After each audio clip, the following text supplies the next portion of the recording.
मनोज हमारे साथ ही रहेगा, कुमार विश्वास भी मेरे साथ जुड़ गए। कुमार, आपने सुनी बुरी खबर?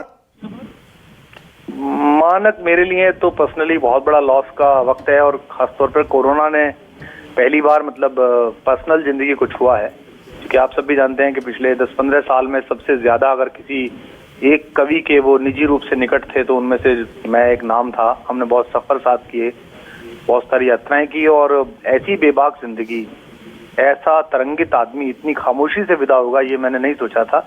और अभी पिछले 3-4 बार से बार बार जो उनको बीमारियां होती थी सबसे निकल के वो दोबारा आकर खड़े हो जाते थे। आज सुबह भी मेरी उनके परिजनों से बात हुई थी, जब वो तबीयत उनकी खराब थी तब ये बताया गया था सब ठीक है। अभी तो कुछ पता नहीं चल पाया है, मैं पता करता हूँ कि क्या हुआ है। आप चूंकि दोस्त हैं इसलिए मैंने फोन आपका उठा लिया, लेकिन अभी बोलने की स्थिति में हूँ नहीं मैं। थोड़ा मुझे स्पेस दीजिए ताकि मैं कुछ बोल सकूं, सोच सकूं। नहीं, बिल्कुल आप समय लीजिए। मुझे पता है आपके लिए भी नुकसान, पर्सनल लॉस भी है कुमार ये, क्योंकि मुझे पता है मनोज मुंतशिर भी मेरे साथ हैं।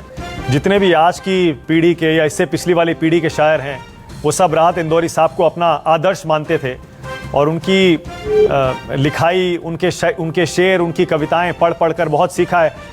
मनोज, जैसे मैंने बताया, अभी मैंने तो सिर्फ कुछ लाइनें बताई थी राहत इंदौरी साहब की। अक्सर अपनी बेबाक राय के लिए भी हमेशा याद किए जाएंगे राहत इंदौरी साहब। बिल्कुल याद किए जाएंगे, क्योंकि जैसे शायरी कहते हैं, राहत साहब एक बात कहते थे और मुझे उनकी वो बात याद है। वो कहते थे कि जो शायरी असल जिंदगी की अक्कासी नहीं करती वो शायरी नहीं, अय्याशी है। तो राहत इंदौरी ने अपनी शायरी में कभी अय्याशी नहीं की।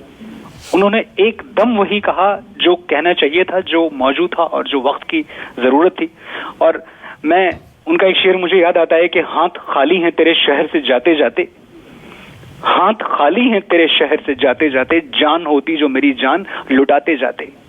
एक मोहब्बतों के अदीब ने जान लुटा दी, दे दी, और एक ऐसी जिंदगी जी के गए हैं जो इतनी बड़ी है कि आज वो खामोश पड़े हुए हैं।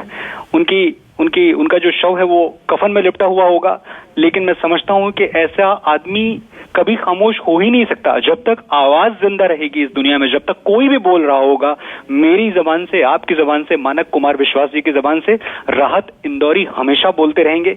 ये अलग बात के खामोश खड़े रहते हैं, उन्हीं का शेर है। ये अलग बात के खामोश खड़े रहते हैं, फिर भी जो लोग बड़े हैं वो बड़े रहते हैं। राहत इंदौरी बहुत बड़े थे, बहुत बड़े हैं और बहुत बड़े रहेंगे।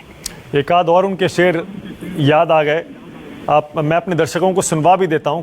नमस्कार, मैं हूं मानक गुप्ता। अगर आपको हमारा ये वीडियो पसंद आया हो तो इसे लाइक और शेयर जरूर करें, और हाँ, हमें सब्सक्राइब और फॉलो करना ना भूलें ताकि आप देश और दुनिया की कोई खबर मिस ना करें। तो जुड़े रहिए हमारे साथ और देखते रहिए न्यूज़ 24।